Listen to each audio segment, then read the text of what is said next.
বহুতে আৱাজ উঠাইছে এতিয়া জুবিনদাৰ হৈ কিনে বহুতে ন্যায়ৰ কাৰণে আগবাঢ়ি আহিছে তো বহুত ভাল লাগিছে কিন্তু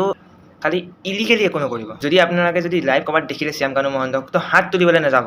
সেইটো আমাৰ অধিকাৰ নাই আমি তাহাঁতক হাত লগাব নোৱাৰোঁ লিগেলি কাম কৰক হাত লগাব নালাগে আৰু আমি এইটো ভাবিবও নালাগে যে আমি তাহাঁতক মাৰিম কাটিম পিটিম এইবোৰ আমাৰ কাম নহয় আমি বছ তাৰ ওপৰত আৱাজ উঠাব পাৰিম আমি বছ পুলিচক চৰকাৰক আমি প্ৰেছাৰ দিব পাৰিম যে বোলে উত্তৰ লাগে বুলি আমাক প্ৰেছাৰ দিব পাৰিম কিন্তু আমি এইবিলাক কৰিব নোৱাৰোঁ শেষত মই ইমানেই ক'ম লিগেলি কাম কৰক বেছি দিন থাকিব ইলিগেলি কৰিলে দুদিনত জেলত সোমাব বছ ইমানেই অসমৰ বাহিৰৰ মানুহখিনিয়ে বহুতে প্ৰশ্ন কৰি আছিলে হু ইজ জুবিন গাৰ্গ বুলি ডিউড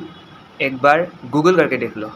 হু ইজ জুবিন গাৰ্গ पता चल जाए জুবিন গাৰ্গ কেৱল এটা নাম নহয় তেওঁ এটা জাতিৰ স্পন্দন এজন শিল্পী যাৰ সুৰত বৈ থাকে লুইতৰ সুত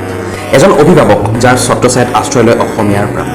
তেওঁ কেৱল গান নহয় তেওঁ অসমীয়া চিনেমাকো দিলে এক নতুন জীৱন